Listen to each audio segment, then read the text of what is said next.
FM News Talk 97.1. On-demand audio. You're listening to Allman in the Morning. Common Sense Radio. Assalamu alaikum. Obama! Yeah! Happy New Year, everybody. Let's get right to it, shall we? We'll get a few takes here. I told you about Debbie Wasserman Schultz, the reincarnation of my sixth grade girlfriend. I can't stand it when, since it's hard for me to get mad at her because she reminds me of my sixth grade girlfriend. But I do get mad at her anyway.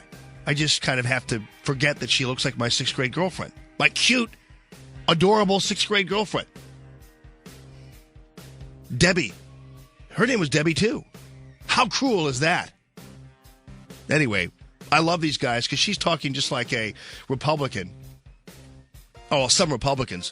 And they're calling tax increases revenues. These guys who call it revenues, it's a real indication of how corrupt they are and cowardly they are because they won't call them taxes. They just won't do it.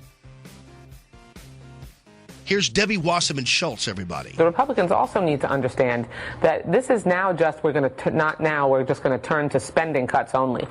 Anything we do going forward is going to need to have balance in revenue and spending cuts. Yeah, right. Sure. Hell no, you can't! As Talon pointed out, the Republicans ought to be done with their negotiating with the devils in the Democratic Party. And John Boehner by now surely knows that he can't afford, and conservatives can't afford, to continue negotiating backroom and allowing themselves to be bent over and taken to the woods like the guys in Deliverance every time they turn around in these kinds of processes. And so this idea somehow that we're going to have more taxes, otherwise known as revenues in the mind of my sixth grade girlfriend there, is a fantasy. And you heard from Sander Levin, or whatever his name is, from Michigan, that old thieving coot. Here he is from the other day. I just don't want the chairman's statement that this settles permanently how much revenue will be made available. Yeah, it does settle permanently that, sir. It does. Because the tax cuts are permanent right now for anybody under $400,000, and you're not getting any more. And that needs to be the stance of the Republicans. And anything less than that stance is going to jeopardize the future of the Republican Party and conservatives. Here's the hammer on Boehner and the upcoming vote on the debt ceiling and future negotiations. It's possible that this is a prelude to a challenge Thursday to Boehner's leadership by Eric Cantor. I think that would be quite naked to do it at this late hour as a result of this split over the vote. Look, there are a lot of conservatives in the caucus, Republican caucus in the House, who hate the bill, and for good reason. I mean, this is a complete surrender on everything. It absolutely is. Although we did get a good deal on the ATM, we did get a good deal on the estate tax issue, as Jim Talon pointed out. But the fact of the matter is, if Boehner does any more of this clubby, going to the White House, handshaking with Obama, he's done and should be. The time to negotiate with these guys is over.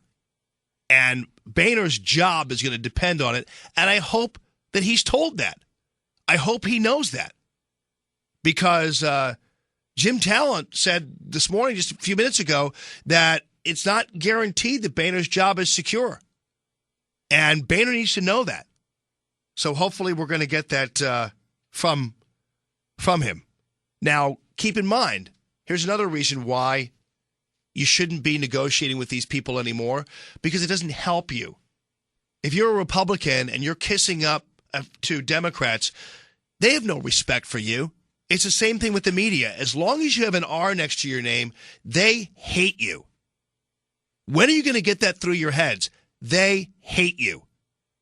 No amount of sucking up, no amount of negotiation, no amount of rolling over, no amount of deals will save you from the wrath of the left and the liberals. They hate you. As long as you have an R next to your name, they hate you.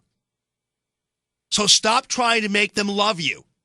Great example of that is right after this whole deal where Boehner, who is described as surrendering by Krauthammer to the whims of Republicans, of Democrats, and the whims of Obama, what does Boehner get for that?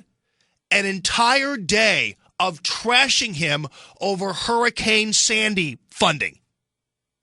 So just as they got done, and we got done attacking them for what we looked at as a surrender and for kissing up and for caving on new taxes, you'd think, well, maybe that at least for the liberal media then will start liking these guys a little more because they cooperated. I thought the whole thing was that, they're going to hate you if you kill this, and you got to do this, and it's the fiscal cliff, and you got to do all this kind of stuff, and you got to raise taxes. You got to, you can't be covering for the rich. So what happens? They cave, and then all day long yesterday, the headline is Boehner is a creep.